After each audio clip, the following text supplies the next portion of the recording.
तो भैया जी अब हम पढ़ेंगे पीएमजी के बारे में और सीएमजी के बारे में। ठीक।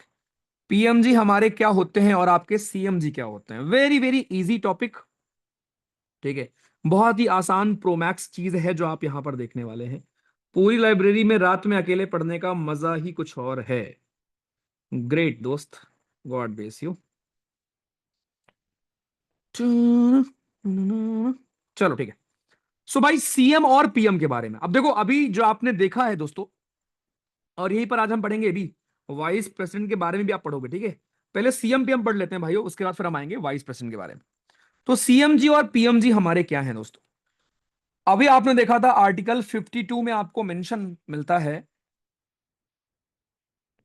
आर्टिकल 52 में मेंशन मिलता है किसका? परम पूजनीय दादाजी का। फिर आर्टिकल 63 में आपको मेंशन मिलता है वाइस प्रेसिडेंट साहब का, जिसको हम इसके बाद पढ़ेंगे, जो कि बहुत इंपॉर्टेंट है बिकॉज उनको रिमूव कर रहे हैं, राइट। देन दोस्तों आपका आर्टिकल 74 में हमें मेंशन मिलता है पीएम का, जिसको याद करना कितना आसान है, एक एक बढ़ा दो सब में। ठीक है। चलो। अब दोस्तों एक चीज ध्यान रखना कि भारत में कितने लोग मंत्री बन सकते हैं। तो मैक्सिमम मिनिस्टर कितने हो सकते हैं? मैक्सिमम मिनिस्टर हमारे कितने हो सकते हैं? तो ये होता है 15% of the strength of Lok Sabha. ध्यान रखना, एग्जाम में पार्लियामेंट लिखकर कंफ्यूज कर देगा। लोकसभा की स्ट्रेंथ के 15% लोग मंत्री बन सकते हैं। ये अगर राज्यों में है तो असेंबली के स्ट्रेंथ का 15% लोग ही मंत्री बन सकते हैं। और अगर यूटी में है, जैसे आपके दिल्ली में हो गया, पुडुचेरी में हो गया, तो वहां पर 10% लोग ही मंत्री बन सकते हैं। इस बात को ध्यान रखना। राइट दोस्तों। इसका मतलब यह हुआ कि लोकसभा की, जैसे मान लो आपकी स्ट्रेंथ है 543, तो 543 के 15% लोग ही मैक्सिमम मिनिस्टर बन सकते हैं। इस बात को ध्यान रखना। ठीक। आई। अब एक बहुत खूबसूरत आर्टिकल होता है, आर्टिकल 78, जिसको ना बाई हार्ट एकदम याद कर लेना।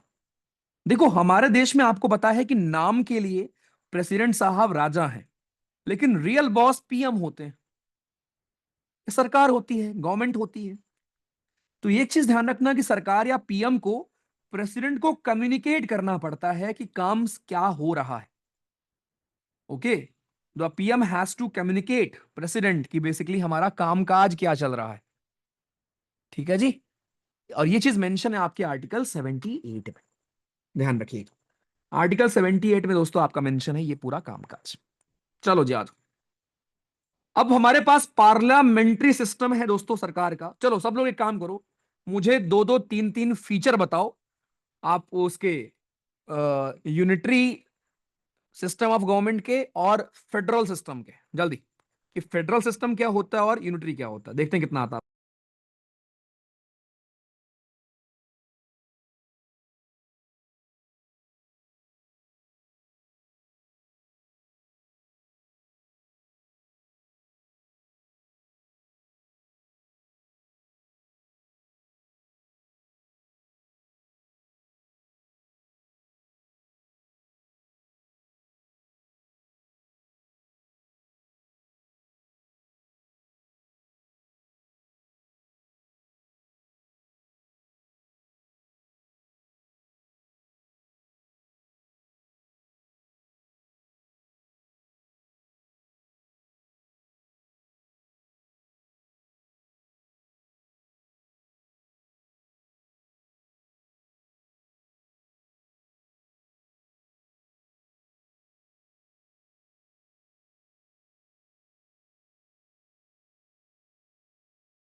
जी देखो भाई, अब मैं ये लिख रहा हूं ना, इसको प्लीज लिख लेना, ठीक है।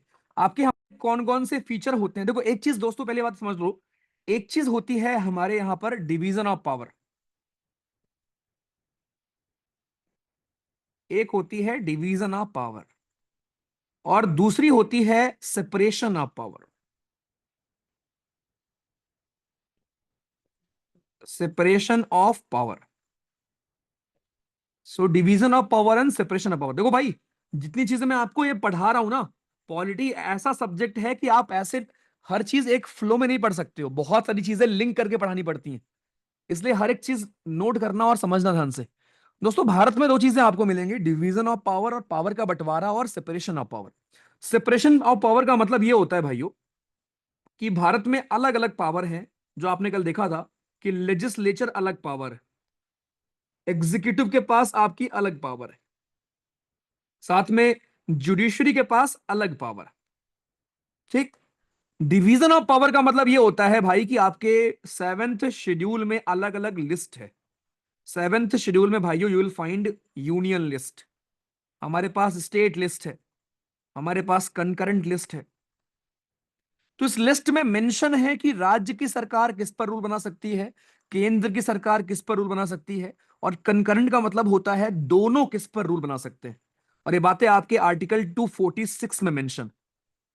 तो आर्टिकल 246 में मेंशन है कि आपका सेवेंथ शेड्यूल हमारा है, जिसमें आपकी अलग अलग लिस्ट है। इसको बोलते हैं डिवीजन ऑफ पावर, पावर का बंटवारा, कि राज्य की सरकार की क्या पावर है, सेंट्रल गवर्नमेंट की क्या पावर है, लोकल लेवल पर क्या पावर है, दोनों की मिक्स क्या पावर है। ठीक है जी, ये ध्यान रखना। ओके, अब दूसरा, अब एक फिर सवाल आता है कि एक भारत देश जो है ना भाइयों, हमारे यहां पर कुछ आपको मिलेंगे यूनिटरी फीचर हमारे संविधान में। यूनिटरी फीचर का सिंपल सा मतलब ये होता है कि वो चीजें जो सेंट्रल गवर्नमेंट को स्ट्रांग बनाए, ऐसी चीजें भाइयों जो सेंट्रल गवर्नमेंट को स्ट्रांग बनाए, उनको बोलते हैं यूनिटरी फीचर। जैसे आपकी सिंगल नागरिकता, सिंगल सिटीजनशिप, दूसरा ऑल इंडिया सर्विस। ये सारे हक किसके पास हैं? ये सारी चीजें भारत सेंट्रल गवर्नमेंट को स्ट्रांग बना रही ना। तो single citizenship, all India services, integrated judiciary. ठीक। अपॉइंटमेंट ऑफ गवर्नर, अब गवर्नर को अपॉइंट करना होगा, उसमें राज्य का कुछ है? कुछ नहीं है। तो ये सारे दोस्तों आपके यूनिटरी फीचर हैं हमारे संविधान के कुछ। और अगर मैं बात करूं फेडरल फीचर, हमेशा ध्यान रखना भाइयों, कभी भी अगर आपसे फेडरल फीचर पूछे, फेडरल फीचर का मतलब होता है पावर का बंटवारा। तो जहां पर राज्यों के पास भी पावर होगी, वो आपकी होगी फेडरल फीचर।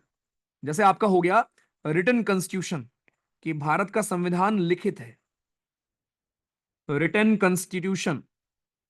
जैसे आपका हो गया division of power, division of power. जैसे आपका हो गया supremacy of constitution, supremacy of constitution. ठीक है। चौथा, इंडिपेंडेंट जुडिशरी।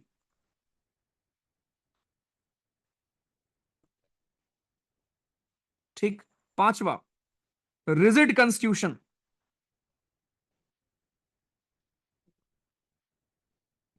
छठा, कुछ जगह पर बाई कैमरलिज्म है, दो दो हाउस हैं आपके। ये भी दोस्तों आपकी एक फीचर होती है, फेडरल फीचर हमारी। मेरे भाई इसको याद करना ना, कुछ लोगों लगे भैया कैसे याद करेंगे। भाई यूनिटरी फीचर का मतलब ये होता है जो चीज आपके सेंट्रल गवर्नमेंट को या उसको स्ट्रांग बनाए। फेडरल का मतलब होता है जो पावर को डिवाइड करे, जो राज्यों को भी भाइयों आपके स्ट्रांग बनाए। ठीक है, ऐसे याद रखना सिंपल। तो ये चीज कृपया याद रहे आपको। और एक और चीज ध्यान रखना, जो मैंने आपको लिस्ट पढ़ाई, यूनियन लिस्ट में करंट में आपके 100 मैटर है। कितने मैटर हैं? 100 करंट में। स्टेट में करंट में मैटर है 61, और करंट में मैटर है आपके 52। मैटर का मतलब जिन जिन चीजों पर रूल बनाया जा सकता है उस पर्टिकुलर बॉडी के द्वारा। ठीक। चलो, तो ये एक्स्ट्रा चीज ध्यान रखना यहां पर भाइयों। वापस आते हैं टॉपिक पर। तो हमारा पीएमजी और सीएमजी, चलो पहली चीज पीएम की बात करते हैं। तो पीएम दोस्तों आर्टिकल 74 में मेंशन मिलता है, और आर्टिकल 75 में लिखा होता है कि there should be a council of minister headed by prime minister. इसका मतलब क्या हुआ कि भाई मंत्रियों का समूह होना चाहिए और उसके नेता होने चाहिए हमारे कौन, पीएम जी। और सेम सीएम के बारे में लिखा है आर्टिकल 164 में कि गवर्नर इनको अपॉइंट करेंगे, इनको करेंगे प्रेसिडेंट साहब, खत्म। कॉन्स्टिट्यूशन में भैया जी कोई स्पेसिफिक प्रोसीजर नहीं है। आपको पता है आप भी बन सकते हो पीएम, आप भी बन सकते हो सीएम, कोई भी बंदा बन सकता है सीएम। यही नहीं, आप बिना चुनाव जीते भी, बिना इलेक्शन जीते भी बन सकते हो पीएम या सीएम या मिनिस्टर। लेकिन कितने दिन के लिए? मैक्सिमम 6 महीना के लिए। उसके बाद कंडीशन ये होती है कि 6 महीने के अंदर आपको चुनाव जीतना पड़ता है।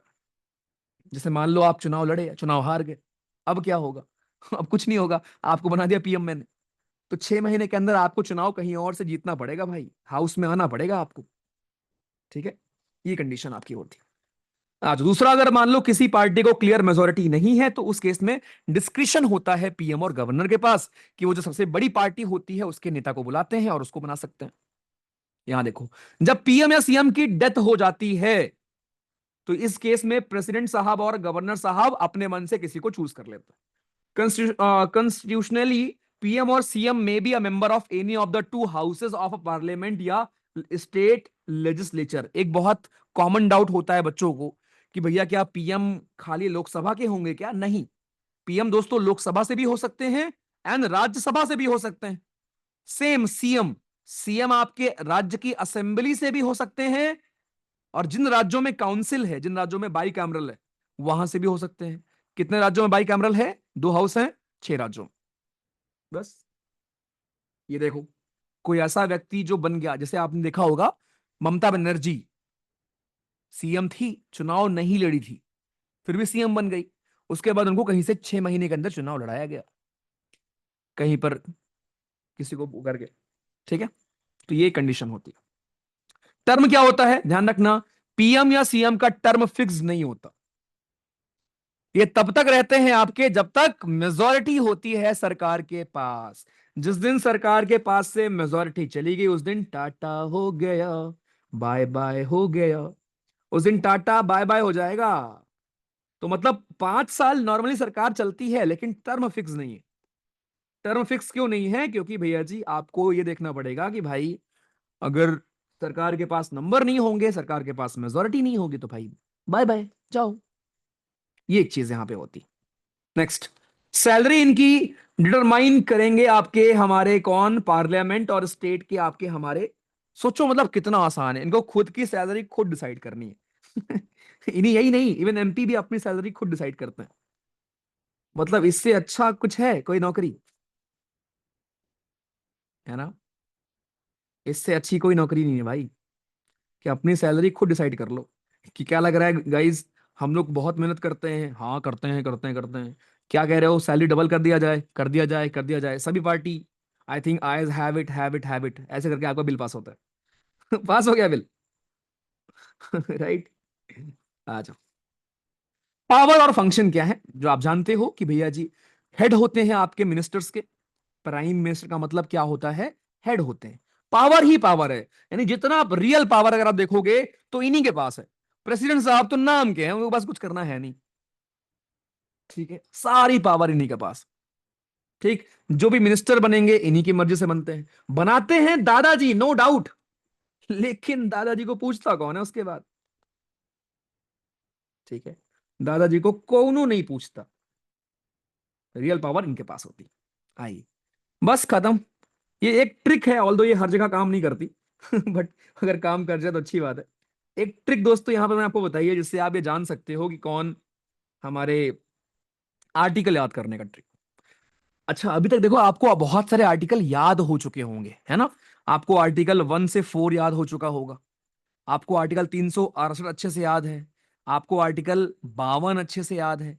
53 याद होगा, है ना? 57 याद होगा, 61 जो इंपॉर्टेंट है, और यही इंपॉर्टेंट है। 61 याद होगा। अभी मैं आपको पढ़ाऊंगा वाइस प्रेसिडेंट, वो याद रहेगा आपको। 72 याद होगा, 74 याद होगा, 75 याद होगा, 78 याद होगा, 110 याद हो गया है, 109 याद हो गया है, बजट जानती हो आप 112 में, 200 याद हो चुका है, 201 याद हो चुका है, ठीक है, 123 याद है, 231 आप 213 आपको याद है, ठीक है, 213 याद है आपको। इसके अलावा 246 आपको याद है, राइट।